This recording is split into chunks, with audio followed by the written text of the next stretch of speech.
చిన్ను గారు అంటే నమస్తే సార్. నమస్తే సార్. ఏం లేదు, రాజు యాదవ్ మంచి సక్సెస్ కొట్టాలి, ఆల్ ది బెస్ట్. కాదు మీరు మళ్ళీ రాజు యాదవ్ అడగకుండా పొలిటికల్ అడుగుతానని మీరు అనుకోవద్దు. అంటే మీరు అంటే వ్యక్తుల మీద అభిమానంతో వెళ్ళారా లేదా ఆ పార్టీ మీద అభిమానంతో వెళ్ళారా అని పక్కన పెడితే మీ వాటి మంచి చెడ్డలు, ప్రభుత్వాలు వాటి మంచి చెడ్డలు వీటి మీద పూర్తి అవగాహన ఉందా? ఉంది సార్, కొంచెం ఉంది.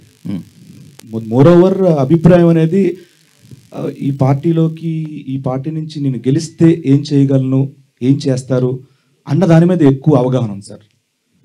ప్రస్తుతం కంటే వస్తే ఒకవేళ ఎలా ఉంటుంది, ఈయన పవన్ కళ్యాణ్ గారు వస్తే ఉంటుంది. ఎందుకంటే ఆయన నీతి నిజాయితీ గురించి, ఆయన వ్యక్తిత్వం గురించి తెలిసిన వాడుగా ఈ స్టెప్ వేసాను సార్, ప్రచారం గురించి. అంటే మీరు ఒక పార్టీని గెలిపించమని కోరుతున్నారు అంటే ఇంకో పార్టీని ఓడించమని కోరుతున్నట్టు కదా?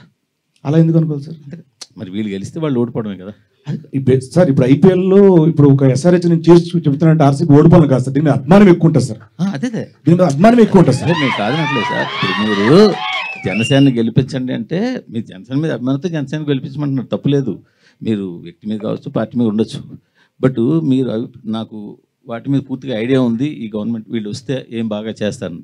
సో అదే టైంలో వాళ్ళు బాగా చేశారో చేయలేదో అవతల వాళ్ళు ఏమైనా ఐడియా ఉందా మీకు? నేను దాని గురించి ఆలోచించట్లేదు సార్. కేవలం ఈయన వస్తే బాగుంటుంది, ఈయన గెలవాలి అని కోరుకునే వ్యక్తిని సార్. అంతే తప్పించి అవతల వాళ్ళు బాగా చేశారో బాగా చెయ్యలేదో ఈ రెండింటి మీద ఐడియా లేదు. ఉంది సార్, దాని మీద ఐడియా ఉంది. అది ఎలా ఈయన వస్తే ఇంకా బాగా చేస్తారేమో అని. కాదు, బాగా చేశారంటారా బాగా చేయలేదంటారా వేకప్ వాళ్ళు? ఏమో సార్, రేపు పొద్దున ఎలక్షన్ రిజల్ట్ తెలుస్తుందేమో. మీ ఐడియా ఉంది అని అంటున్నారు. లేదు సార్, ఈ స్టేజ్ మీద నేను అలాంటి షేర్ చేసుకోలేదు సార్.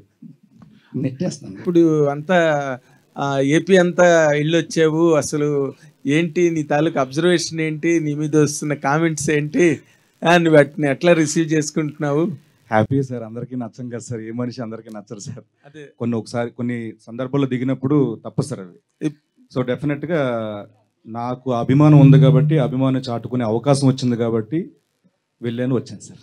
ఎలా ఉంది పవన్ కళ్యాణ్ గారు వేవ్, ఎలా ఉంది? చాలా బాగుంది సార్. అవునా? చాలా చాలా బాగుంది. అంటే కాదు, అక్కడ పిఠాపురంలో 1,00,000కి పైగా మెజారిటీ అంటున్నారు పక్కన. అవును సార్. అవునా? అన్నాను కదా సార్ ఆల్రెడీ. అదే అంటున్నా. అంటే నార్మల్గా మీరు ఫీల్డ్ లెవెల్లో తిరిగి వచ్చారు కాబట్టి మీ మాట బాగా క్యారీ అవుతుంది ఇప్పుడు యాస్టీస్గా. నువ్వు అది కొంచెం స్పష్టంగా చెప్పాలి. అవును సార్, నిజంగానే. అంటే నేను 1,00,000 మెజారిటీ అని అన్నావంటే అక్కడ అంత బాగుంది కాబట్టి, ఆ వేవ్ అంత బాగుంది కాబట్టి ఆ మాట వచ్చింది సార్. ఓకే. తర్వాత ఇప్పుడు పవన్ కళ్యాణ్ గారికి ఒక్కరికి, జనసేన ఒక్కదానికే నువ్వు సపోర్ట్గా వెళ్ళావా, లేకపోతే మొత్తం కూటమిని సపోర్ట్ చేసేవా? ఎట్లా? నేను అనకాపల్లి వెళ్ళాను సార్, తర్వాత కాకినాడ రూరల్ తిరిగాను సార్, తర్వాత పిఠాపురం తిరిగాను సార్, మళ్ళీ. ఓకే. ఈ యాక్షన్ అండ్ రియాక్షన్స్లో ఏది ఎక్కువగా స్ట్రాంగ్ ఎడ్జ్లో ఉంది, ఏది రేపు గవర్నమెంట్ ఫామ్ చేస్తున్నదని నీకు అనిపించింది?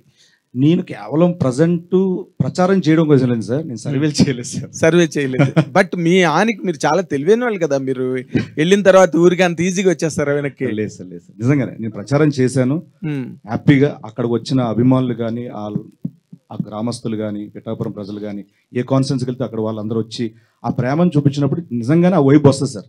ఇక్కడ భారీ మెజారిటీ రాబోతుంది, ఇక్కడ గెలుస్తారు పక్కగానే, అది చూశాను సార్.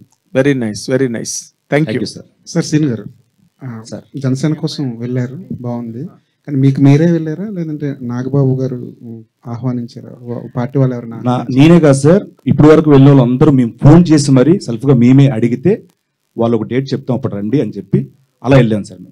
మేమే అడిగాను సార్ అందరం, నేను కానీ, సుధీర్ కానీ, రామప్రసాద్ కానీ అందరం ఫోన్లు చేసి అడిగాను సార్. ఒక్క మాట కూడా ఎప్పుడు కూడా అడగలేదు సార్ మమ్మల్ని. వైకాపా పార్టీ వాళ్ళు ఏమంటున్నారంటే ఇది కూడా జబర్దస్త్ బ్యాచ్ కూడా డైలీ పేమెంట్స్ తో పంపించారు, వాళ్ళకి వాళ్ళ మీద 2 కోట్లు ఖర్చు పెట్టారు, 20 కోట్లు ఖర్చు పెట్టారు, రకరకాల లెక్కలు. ఇంటికి వచ్చేసి ఏ సోదాలు చేసుకోండి, నా అకౌంట్ నెంబర్ అన్ని ఓపెన్ చేస్తాను, నో ప్రాబ్లం, వచ్చాము చూసుకోమన్నారు. శ్రీనివాస్ తర్వాత ఇంకొక మాట, రోజా గారు మొన్న మాట అన్నారు. ఏంటి సార్, రాజు యాదవ్ కాస్త అదే పొలిటికల్ ఇది లాస్ట్ క్వశ్చన్, రాజు యాదవ్ వైపుకి వెళ్ళిపోదాము. Okay sir. రోజా గారి దగ్గర నుంచి రాజు యాదవ్ దగ్గరికి వెళ్ళిపోదాం.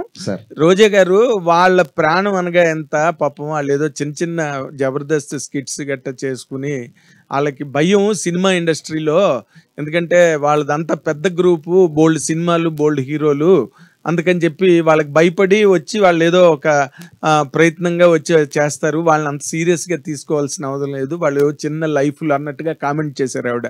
మీరేమో చూస్తే ఎండల్లో, దారుణమైన ఎండల్లో వెళ్ళి అంత కష్టపడి ప్రచారం చేసి వచ్చారు. ఈ రెండింటిని అసలు పబ్లిక్ ఎలా తీసుకోవాలంటారు?